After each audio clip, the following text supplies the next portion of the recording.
Hi friends, welcome to mates. അപ്പോൾ ഇന്ന് നമ്മൾ പറയാൻ പോകുന്നത് ഡ്രം ബ്രേക്കിൽ സംഭവിക്കുന്ന ഒരു പ്രശ്നമാണ്. അതായത് നമ്മൾ രാവിലെ വണ്ടി എടുത്ത് പോകുന്ന സമയത്ത് പെട്ടെന്ന് ഒരു ടക്ക് എന്നൊരു ശബ്ദത്തോടു കൂടി ബ്രേക്ക് അങ്ങോട്ട് പെട്ടെന്ന് അപ്ലൈ ആയിട്ട് വണ്ടി നിൽക്കുന്ന ഒരു കണ്ടീഷൻ, അല്ലെങ്കിൽ നമ്മൾ വണ്ടി രാവിലെ എടുക്കുന്ന സമയത്തൊക്കെ ഭയങ്കര ശബ്ദത്തോടു കൂടി ബ്രേക്ക് അപ്ലൈ ആവുന്ന പ്രശ്നങ്ങൾ, അതായത് ബ്രേക്ക് ചവിട്ടിയാലും ബ്രേക്ക് പിന്നെ എന്താ പറയുക കിട്ടാത്ത ഒരു കണ്ടീഷൻ വരിക, അതായത് ഒരുപാട് ലൈനർ തേയ്മാനം സംഭവിക്കാതെ തന്നെ അങ്ങനെ പ്രശ്നം വരുന്ന ആ ഒരു വിഷയങ്ങളൊക്കെ സംഭവിക്കാനുള്ള കാരണങ്ങളാണ് നമ്മൾ ഇന്നത്തെ വീഡിയോയിൽ പറയുന്നത്. നമ്മളിപ്പോൾ ബ്രേക്ക് ഷൂ മാറ്റി കഴിഞ്ഞിട്ടുണ്ടെങ്കിൽ പിന്നീട് ബ്രേക്ക് ഷൂ അടുത്ത പ്രാവശ്യം ബ്രേക്ക് ഷൂ മാറ്റാനല്ലാതെ നമ്മൾ സാധാരണ രീതിയിൽ ഇത് അഴിച്ചെടുക്കാറില്ല എന്നുള്ളതാണ് സത്യം.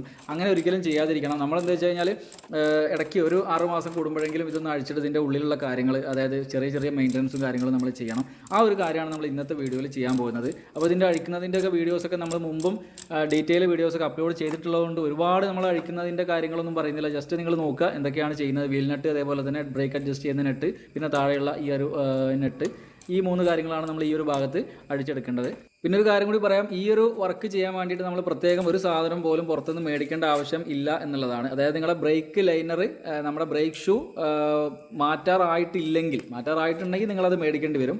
മാറ്റാറായിട്ടില്ല എന്നുണ്ടെങ്കിൽ വേറെ ഒരു സാധനം നമ്മൾ മേടിക്കേണ്ട ആവശ്യമില്ല ഈ ഒരു വർക്കിന് വേണ്ടിയിട്ട്. പിന്നെ നമ്മൾ ഈ ആക്സിൽ ബോൾട്ട് അടിക്കുന്ന സമയത്ത് ഡയറക്റ്റ് ഹാമർ കൊണ്ട് ആ ഒരു ബോൾട്ടിലേക്ക് അടിക്കുന്നതിന് പകരം ഇതുപോലെ എന്തെങ്കിലും സാധനം വെച്ച്, അതായത് നമ്മളെ ത്രെഡിൽ അടി വരാത്ത രൂപത്തിൽ ശ്രദ്ധിക്കുക. പിന്നെ ആ ഒരു സ്പേസർ അത് കൃത്യമായിട്ട് നമ്മൾ അഴിക്കുന്ന സാധനങ്ങളൊക്കെ കൃത്യമായിട്ട് മാറ്റി വയ്ക്കുക. ഓക്കെ, അപ്പോൾ ഇത്രയും നമ്മൾ ചെയ്ത് കഴിഞ്ഞിട്ടുണ്ടെങ്കിൽ നമുക്ക് വളരെ ഈസി ആയിട്ട് തന്നെ നമ്മൾ ആ ഒരു വീല് നമുക്ക് അഴിച്ചെടുക്കാം. അപ്പോൾ ഇതുവരെ നമ്മൾ ഉപയോഗിച്ച സ്പാനറുകൾ എന്ന് പറഞ്ഞാൽ 22, അതേപോലെ 12, 15, ഇത് 3ആണ് നമ്മളിപ്പോൾ ഉപയോഗിച്ച സ്പാനറുകൾ എന്ന് പറയുന്നത്. ഇത് ഹോണ്ട യൂണിക്കോൺ ആണ്. നിങ്ങളുടെ വണ്ടിക്ക് ഏതാണോ വരുന്നത് ആ ടൂൾസ് യൂസ് ചെയ്യാം. അപ്പോൾ ഈ ഒരു സൈഡിൽ നമ്മുടെ ബ്രേക്ക് ഷൂവിൻ്റെ ഭാഗത്ത് നമ്മൾ ആ ഒരു ബ്രേക്ക് ഷൂവിൻ്റെ ഒരു സെറ്റ് അഴിച്ച് കഴിഞ്ഞിട്ടുണ്ടെങ്കിൽ നിങ്ങൾക്ക് ഉള്ളിൽ നോക്കിയാൽ മനസ്സിലാവും. അത് കണ്ടില്ല, നല്ല പൊടിയാണ്, നല്ല കറുത്ത പൊടിയാണ് ഇത് സംഭവം. അതായത് നമ്മുടെ ആ ഒരു ബ്രേക്ക് ഷൂ ഇതിൽ ഫ്രിക്ഷൻ കാരണം ഉറഞ്ഞുണ്ടാകുന്നതൊക്കെ ആയിട്ടുള്ള ചെറിയ ചെറിയ പൊടിയും കാര്യങ്ങളൊക്കെയാണ്. പിന്നെ പുറത്തുനിന്ന് വരുന്ന പൊടിയും കൂടി ചിലപ്പോൾ അതിൽ മിക്സ് ആവാം. പിന്നെ അതിൻ്റെ ഓപ്പോസിറ്റ് സൈഡിലാണ് നമ്മുടെ ഈ ബുഷ് വരുന്നത്. അപ്പോൾ ഈ ബുഷിൻ്റെ ഈ ഭാഗം എന്ത് ചെയ്യുക, ജസ്റ്റ് ഒന്ന് ക്ലീൻ ചെയ്യുക. ഇവിടെ അങ്ങനെ വലിയ വൃത്തികേടുകളോ കാര്യങ്ങളൊന്നും ഉണ്ടാവില്ല. ആ ബുഷിൻ്റെ ഒരു കണ്ടീഷൻ എന്താണെന്നുള്ളത് മാത്രം നോക്കുക എന്നുള്ളതാണ്. ആ ബുഷ് ചിലപ്പോൾ മാറ്റാറായിട്ടുണ്ടെങ്കിൽ അത് നിർബന്ധമായി മാറ്റി കൊടുക്കാനേ വേണ്ടത്. 4 കൊല്ലമൊക്കെ ആയിട്ടുണ്ടെങ്കിൽ, 4-5 കൊല്ലമൊക്കെ ആയിട്ടുണ്ടെങ്കിൽ സംഭവം ഏകദേശം മാറ്റാറാവും. അതായത് എൻ്റെ ബുഷ് ഇപ്പോൾ ഏകദേശം മാറ്റാറായിട്ടുണ്ട്. ആ സാധനം ഞാൻ നമ്മുടെ പാർട്സ് ഷോപ്പിൽ ചോദിച്ചു, ജെനുവിൻ പാർട്സിൽ ചോദിച്ചു. പക്ഷേ അവിടെ സാധനം ഇപ്പോൾ അവൈലബിൾ അല്ലാത്തതുകൊണ്ട് അടുത്ത പ്രാവശ്യം മാറ്റാമെന്ന് വിചാരിച്ചിരിക്കുകയാണ്.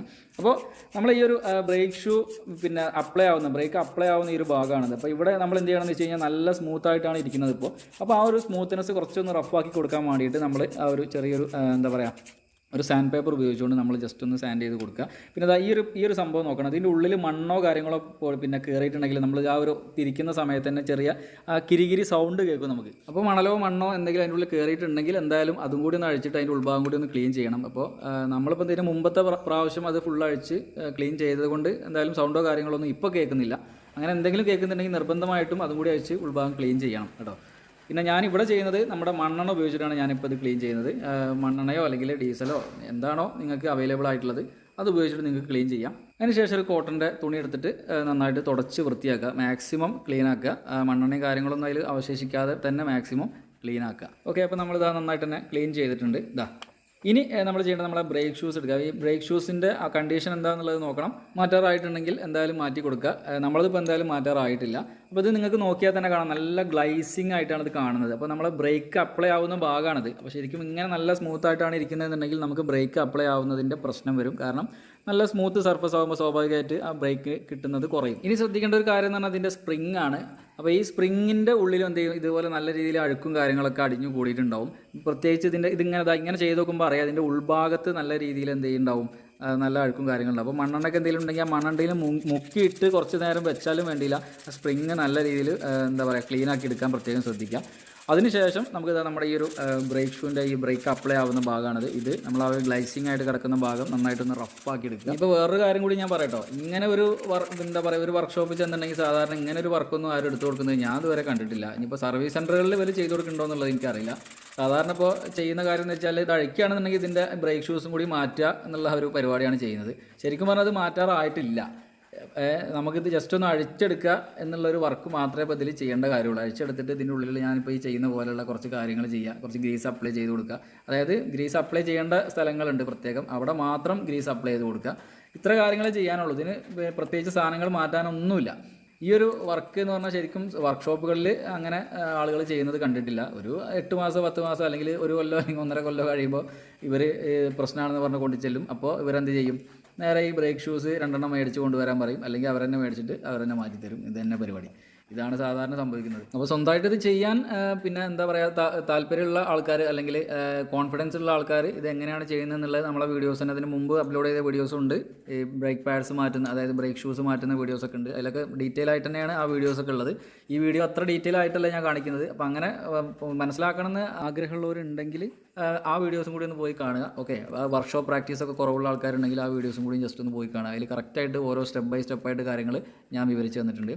ഇനി നമ്മൾ ഒരു സ്പ്രിങ്ങിൻ്റെ മുകളിൽ കൂടി ഇതുപോലെ കുറച്ച് ഗ്രീസ് അപ്ലൈ ചെയ്ത് കൊടുക്കണം. മറ്റുള്ള ഒരു സ്ഥലത്തും ഗ്രീസ് അപ്ലൈ ചെയ്യരുത്. നിങ്ങൾ കണ്ടല്ലോ ഞാൻ എവിടേക്കാണ് ഗ്രീസ് അപ്ലൈ ചെയ്തതെന്ന് കണ്ടല്ലോ, അവിടെ മാത്രമേ ഗ്രീസ് അപ്ലൈ ചെയ്യാവൂ കേട്ടോ. ഇനിയിപ്പോൾ നിങ്ങൾക്ക് ഇത് വീട്ടിൽ വെച്ച് ചെയ്യാൻ പറ്റാത്തൊരു കണ്ടീഷൻ ആണെന്നുണ്ടെങ്കിൽ നിങ്ങൾ എന്ത് ചെയ്യുക, നിങ്ങളൊരു വർക്ക്ഷോപ്പിൽ തന്നെ അറിയുന്ന ആൾക്കാരൊക്കെ ഉണ്ടെങ്കിൽ നല്ല കാര്യം, ഒന്ന് കൊണ്ട് ചെന്നിട്ട് ഇങ്ങനെ ജസ്റ്റ് ഒന്ന് ക്ലീൻ ചെയ്ത് ഒന്ന് ഗ്രീസ് ചെയ്ത് തരണം എന്ന് പറയുകയാണെന്നുണ്ടെങ്കിൽ അവർ ചെയ്ത് തരുകയോ ചെയ്യും, തരാത്ത പ്രശ്നമൊന്നുമില്ല. അപ്പോൾ ഇതാ നമ്മുടെ ബുഷ് ഇതാ നന്നായിട്ട് പൊട്ടിയിട്ടുണ്ട് കേട്ടോ. അതായത് ഓൾറെഡി പൊട്ടാനായിട്ട് ഇരിക്കുകയായിരുന്നത്, അതൊന്ന് അങ്ങോട്ടും ഇങ്ങോട്ടും ചെറിയ ഹാൻഡ്ലിങ്ങിൽ സംഭവം പൊട്ടി പോന്നിട്ടുണ്ട്. എന്തായാലും ഇത് ഒറിജിനൽ സാധനം കിട്ടാത്തത് കൊണ്ട് തന്നെ ഞാൻ ഇപ്രാവശ്യം മാറ്റുന്നില്ല. അത് തൽക്കാലം അഡ്ജസ്റ്റ് ചെയ്ത് ഞാൻ വീലിട്ടിട്ടുണ്ട്. വീലിടുന്ന സമയത്ത് ഇങ്ങനെ പൊട്ടുകയാണെന്നുണ്ടെങ്കിൽ വീലിടുന്ന സമയത്ത് കുറച്ച് ബുദ്ധിമുട്ടായിരിക്കുന്നേ ഉള്ളൂ, അല്ലെങ്കിൽ പ്രശ്നമൊന്നുമില്ല. ഇട്ട് കഴിഞ്ഞാൽ പിന്നെ അവിടെ നിന്നോളൂ, പ്രശ്നമൊന്നുമില്ല. എന്തായാലും അടുത്ത പ്രാവശ്യം നമുക്ക് മാറ്റാം. അപ്പോൾ അതിന് ശേഷം നമ്മൾ ആ വീല് അതിൽ സെറ്റ് ചെയ്തിട്ടുണ്ട്. അതിന് ശേഷം നമ്മൾ സ്പേസർ ഇട്ടു. അതിന് ശേഷം നമ്മുടെ ആ ഒരു ആക്സിൽ ബോൾട്ട് ഇട്ട് കൊടുക്കുക. അതിനുശേഷം എന്താ നമ്മുടെ ഈ ലൈനറിൻ്റെ ഈ ഒരു ബോൾട്ട് ഇട്ട് കൊടുക്കുക. അങ്ങനെ നമ്മൾ അഴിച്ച സാധനങ്ങളൊക്കെ തിരിച്ച് അതേപോലെ ഫിറ്റ് ചെയ്യുക. ഇത് ഫിറ്റ് ചെയ്യുന്ന സമയത്ത് ഈ ഒരു പൊസിഷൻ നോക്കണം. നമ്മൾ ഈ ഒരു ലൈനറിൻ്റെ ഈ ബോൾട്ട് ഫിറ്റ് ചെയ്യുന്ന ആ ഒരു പൊസിഷൻ നോക്കുക. അതേപോലെ നമ്മളെ ബ്രേക്ക് അഡ്ജസ്റ്റ് ചെയ്യുന്ന ആ ഒരു അതിൻ്റെ പൊസിഷനും കൂടി നോക്കുക. 2 കാര്യങ്ങളാണ് ശ്രദ്ധിക്കേണ്ട കാര്യങ്ങളുള്ളൂ, വേറെ പ്രശ്നങ്ങളൊന്നുമില്ല. അപ്പോൾ ഇതൊക്കെ ഡീറ്റെയിൽ ആയിട്ട് ഞാൻ മറ്റുള്ള വീഡിയോസിലൊക്കെ പറഞ്ഞിട്ടുണ്ട്. അതുകൊണ്ടാണ് വീണ്ടും ഞാൻ ഇതിൽ കാണിക്കാതിരിക്കുന്നത്. നിങ്ങളുടെ മുമ്പുള്ള വീഡിയോസ് ജസ്റ്റ് ഒന്ന് പോയി നോക്കുക കേട്ടോ. കാരണം നമ്മൾ പറഞ്ഞു തന്നെ വീണ്ടും ഇങ്ങനെ പിന്നെ നീട്ടി വലിച്ച് പറയണ്ടല്ലോ എന്ന് വിചാരിച്ചിട്ടാണ്. പിന്നെ വേണമെന്നുണ്ടെങ്കിൽ നമുക്ക് ഈ വർക്കിൻ്റെ കൂടെ ചെയ്യാൻ പറ്റുന്ന ഒരു കാര്യമാണ് ചെയിനിൻ്റെ അവസ്ഥ എന്താണെന്ന് നോക്കുക. ചെയിനിൻ്റെ ടൈറ്റ്നസ് കറക്റ്റ് നോക്കിയതിന് ശേഷം അതിൻ്റെ ഈ ഒരു സമയത്ത് തന്നെ വീൽ നെറ്റ് ടൈറ്റ് ചെയ്യുന്നതിന് മുമ്പായിട്ട് നമുക്ക് ആ ഒരു ചെയിനിൻ്റെ ടൈറ്റ്നസ്സും കൂടി കറക്റ്റ് നോക്കിയിട്ട് ടൈറ്റ് ചെയ്യാം. ഇപ്പോൾ നമ്മളെ ചെയിൻ ഇതിന് കുറച്ച് ദിവസം മുമ്പ് ഞാൻ ചെയ്തത് കൊണ്ട് നമ്മളിപ്പോൾ അത് നോക്കുന്നില്ല. ഓൾറെഡി ഞാൻ ക്ലീൻ ചെയ്ത് ലൂബ് ചെയ്തിട്ടിരിക്കുന്നതാണ്. അതുകൊണ്ട് വേറെ ആ ഒരു ഭാഗത്തേക്ക് നമ്മൾ ചിന്തിക്കേണ്ട കാര്യമില്ല. അപ്പോൾ ഞാനിപ്പോൾ ഉപയോഗിച്ചുകൊണ്ടിരിക്കുന്ന ഈ ഒരു ടൂൾ സെറ്റ് എന്ന് പറയുന്നത്, ഇതിനെപ്പറ്റി ഞാൻ മുമ്പുള്ള വീഡിയോസിലും പറഞ്ഞിട്ടുണ്ട്. കോയമ്പത്തൂരിൽ നിന്ന് മേടിച്ചിട്ടുള്ള ഒരു കമ്പനി ഷ്രുൺവി എന്ന് പറഞ്ഞൊരു കമ്പനിയാണ്. അത് എങ്ങനെ വായിക്കാമെന്ന് എനിക്കറിയില്ല. SRUNV. അതിന് ഏകദേശം 2200 രൂപയാണ് എനിക്ക് വില വന്നിട്ടുള്ളത്. അതിൻ്റെ തന്നെ പല മോഡൽ സാധനങ്ങളുണ്ട്, വില കുറഞ്ഞ സാധനങ്ങളുണ്ട്. അപ്പോൾ എല്ലാവരും പറയുന്നത് ക്വാളിറ്റി കുറവാണെന്നൊക്കെ. പക്ഷേ എനിക്കിപ്പോൾ ഇത് ഉപയോഗിച്ചിട്ട് ഇപ്പോൾ ഒരുപാട് വർക്കിന് ഞാനിത് ഉപയോഗിച്ചുകൊണ്ടിരിക്കുകയാണ്. എനിക്ക് അങ്ങനെ ഒരു ക്വാളിറ്റി കുറഞ്ഞ പോലെ തോന്നുന്നില്ല. എന്തായാലും കൊടുത്ത പൈസക്കുള്ള ആ ഒരു എന്താ പറയുക ഗുണം കാണിക്കുന്നുണ്ട് എന്നുള്ളത് തന്നെയാണ് എൻ്റെ വിശ്വാസം. അപ്പോൾ എന്തായാലും വീഡിയോ ഇഷ്ടപ്പെട്ടാൽ ലൈക്ക് ചെയ്യുക. അതേപോലെ നമ്മുടെ ചാനൽ സബ്സ്ക്രൈബ് ചെയ്യില്ലെങ്കിൽ ഒന്ന് സബ്സ്ക്രൈബ് ചെയ്യുക. മറ്റുള്ള ആളുകളിലേക്ക് ഒന്ന് എത്തിക്കുന്നതിന് വേണ്ടിയിട്ട് ഒന്ന് ഷെയർ ചെയ്ത് കൊടുക്കുക. നമുക്ക് പുതിയൊരു വീഡിയോയിൽ വീണ്ടും